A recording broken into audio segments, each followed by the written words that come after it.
Le service de réanimation d'Avignon est plein. Plein de malades victimes du Covid et de malades victimes d'autres maladies, et ceci depuis plusieurs jours.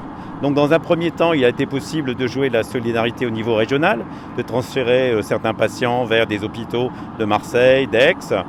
Ça n'est plus possible parce que sur Marseille, sur Aix, eh bien aussi, la situation évolue de façon telle que nous ne pouvons plus le faire.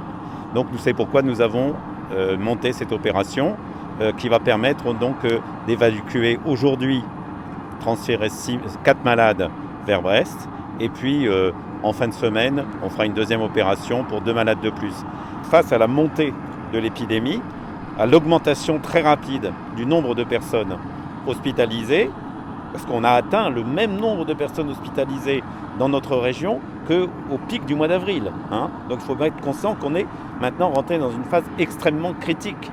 Et donc on a donc décidé, et j'ai demandé à tous les hôpitaux de la région, qu'ils soient publics ou privés, de commencer à déprogrammer les opérations non urgentes. Alors dans l'avion, en fait, on change tout le matériel, c'est-à-dire qu'ils étaient sous notre respirateur, sous nos seringues électriques et sous notre scope. On passe sur leur matériel à eux, voilà, donc on débranche, on rebranche. On prend beaucoup de précautions pour tout ce qui est respiratoire, puisqu'il faut éteindre le respirateur pour pas que la machine pousse des virus et qu'on soit exposé.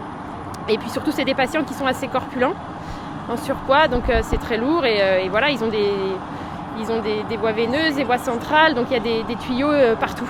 Donc c'est assez compliqué, il ne faut rien arracher, rien enlever, voilà, tout prendre avec précaution en même temps.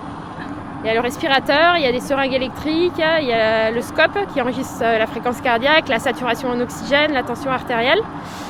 Et là, ces patients, ils ont besoin d'être profondément endormis pour pouvoir être bien ventilés, donc il y a beaucoup de seringues. Donc habituellement, c'est 2, là on était à 3 ou 4 par patient. Alors là, c'est les patients les plus stables qui ont été transférés, qui ont justement le moins de traitements en cours, ils sont quasiment tous arrivés dans les derniers jours sur la réanimation d'Avignon.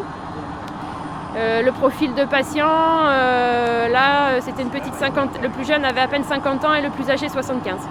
Combien? Que des hommes? Que des hommes. 47-75 ans la fourchette là, c'était.